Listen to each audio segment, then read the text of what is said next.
नमस्कार आप सभी को। तो फिर आज हम लोग शुरू करने वाले हैं मैकेनिकल इंजीनियरिंग के लास्ट सेमेस्टर के एक सब्जेक्ट पावर प्लांट इंजीनियरिंग के टॉपिक्स को पढ़ना।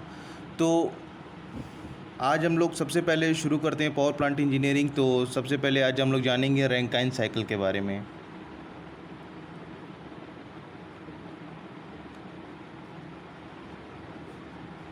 और सबसे पहले इससे पहले भी मैं आपको ये बता देना चाहता हूँ कि हमारे पास बेसिकली दो तरह की पावर साइकिल्स होती हैं। एक होती है वेपर पावर साइकिल और दूसरी होती है गैस पावर साइकिल। तो वेपर पावर साइकिल में क्या आते हैं हमारे Rankine cycle, reheat cycle, regenerative cycle, binary vapour cycle, ये सारे हम लोग को ये वेपर पावर साइकिल में आते हैं। और गैस पावर साइकिल में की अगर हम लोग बात करें तो फिर gas power cycle, auto cycle, diesel cycle, dual combustion cycle, gas turbine cycle, ये सारी आती हैं। तो हम लोग शुरू करते हैं आज रैंकाइन साइकिल के बारे में बेसिकली। तो सबसे पहले रैंकाइन साइकिल में हम लोग ये देखते हैं कि यहाँ पर होता क्या है कि एक होता है बॉयलर। जाहिर सी बात है पानी गर्म होगा और जो इससे वेपर बनेगा उसी को हम लोग टरबाइन में घुमाएंगे तो उससे जो हम लोग को आउटपुट मिलेगा उसी का हम लोग यूटिलाइज़ करेंगे। तो इससे हम लोग एक कनेक्ट कर देंगे टरबाइन को।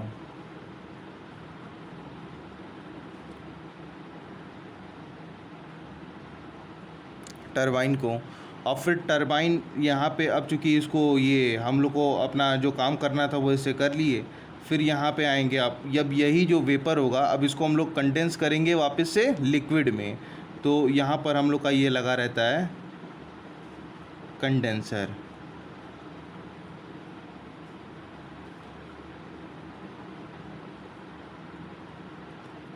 और फिर अब यही जो आएगा अब इसे हम लोग को वो करना रहेगा, पंप करना रहेगा।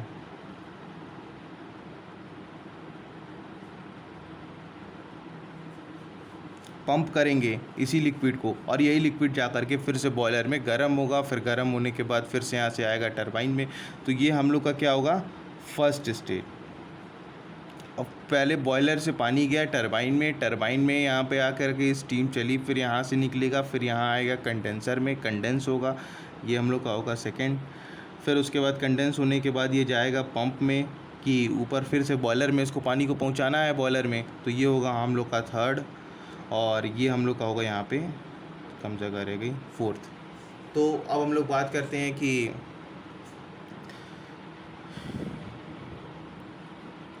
इसमें कितना मतलब ये हुआ है, कितनी हीट दी गई है, कितनी हीट बाहर आई है और इसके टरबाइन का वर्क कितना हुआ है, वर्क कितना किया है टरबाइन ने और पंप ने। तो हम लोग अगर मैं बात करता हूँ कि वर्क डन बाय टरबाइन तो देखिए वर्क WT होगा इसका वर्क डन, ठीक है। तो वर्क डन बाय टरबाइन,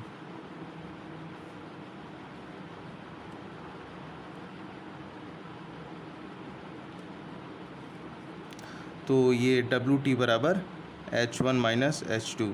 ये जो हम लोग का चूँकि यहाँ पर वो होगा, अगर हम लोग बात करें कितना वर्क डन किया गया है, ये H1, ये H2, ये H3, ये H4, तो ये होगा। फिर हो जाएगा हीट रिजेक्टेड बाय कंडेंसर, कितनी हीट रिजेक्ट किया है कंडेंसर ने। तो अगर हम लोग इसकी बात करें,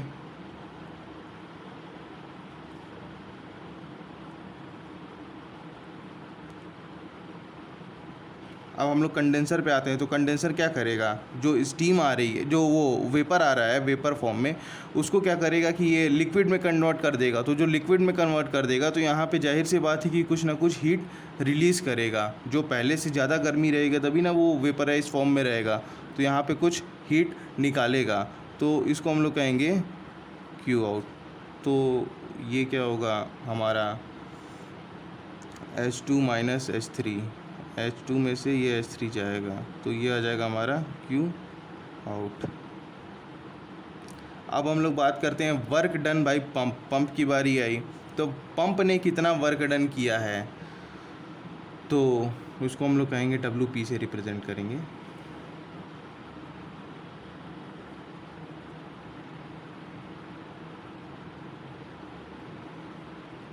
तो ये हमारा आ जाएगा H4 माइनस H3 बराबर work done by pump. Okay, फिर उसके बाद हम लोग अगर बात करें, अब क्या बचता है, बॉयलर बचता है। तो बॉयलर में जाहिर सी बात है बॉयलर गर्म करने का काम कर रहा है, तो कितना ये बॉयलर गर्म किया है इसे, तो इसका अगर हम लोग डिफरेंस निकालेंगे तो फिर यहाँ पे आ जाएगा Q इन, यहाँ पे हीट एडिशन का काम कर रहा है ना, और ये हीट निकालने का काम कर रहा है, क्योंकि चूँकि ये लिक्विड में कन्वर्ट कर रहा है और ये लिक्विड से वेपर में कन्वर्ट कर रहा है। तो वेपर में कन्वर्ट कर रहा है तो फिर यहाँ पे हमारा आ जाएगा ये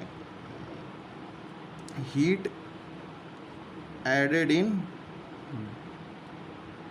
बॉयलर। तो ये हमारा आ जाएगा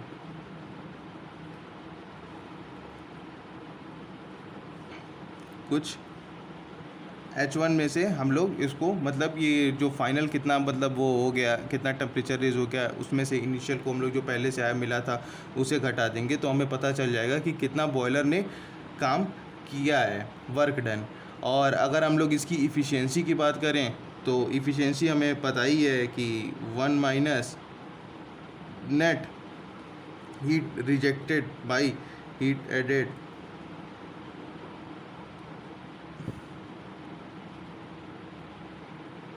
तो ये हो जाएगा 1 minus H2 minus H3 by H1 minus H4। तो ये हमारा आ जाएगा, ये हो जाएगा इफ़िशियंसी। ओके एवरीवन, फिर अगर हम लोग बात करें अब इसके TS डायग्राम के बारे में, तो फिर उसके लिए हम नेक्स्ट वीडियो का मेरा इंतज़ार करिए, और जस्ट इसके बाद ही वो वीडियो आने वाली है।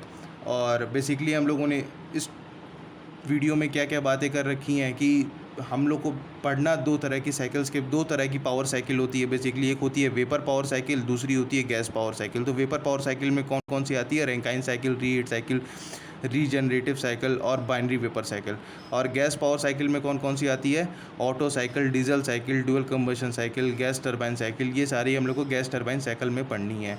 तो ये बेसिकली एक रैंकाइन साइकिल के बारे में है। यहाँ पे मैंने बस यही कहा है कि एक बॉयलर है, बॉयलर का काम क्या है कि इसको हीट करेगा तो वो टरबाइन में जाएगा, मतलब जो लिक्विड स्टेट में है उसको वेपर स्टेट में कन्वर्ट कर देगा। ये पहली स्टेज है। फिर यहाँ से टरबाइन में जाएगा, फिर टरबाइन से जाएगा ये कंडेंसर में, फिर कंडेंसर से जाएगा पंप में, और पंप से वापस इसको वो पुश करके इसको बॉयलर में भेजा जाएगा। कंडेंसर में क्या हो जाएगा कि जो वेपर रहेगा वो वापस से लिक्विड में कन्वर्ट हो जाएगा। टरबाइन से क्या होगा कि जो हमें ज़रूरत है जिस चीज़ की, रोटेट करेगा, वहाँ पे रोटेट करने के काम आएगा।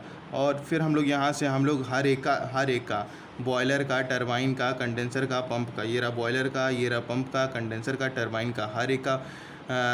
तो इसमें से इन दोनों का तो वर्क डन, पंप का और टरबाइन का, कि इन लोगों ने कितना काम किया है, तो इन दोनों का हम लोग ये वर्क डन यहाँ पे निकाल रखे हैं, इन दोनों का। और इन दोनों की हम लोग वो कितनी हीट एडेड हुई है और रिजेक्टेड हुई है, इन दोनों के बारे में यहाँ पे हमने बात कर रखी है।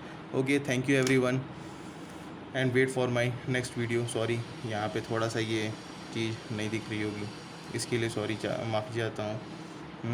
आप फिर से एक बार देख सकते हैं इसे। और okay, thank you everyone, wait for my next video.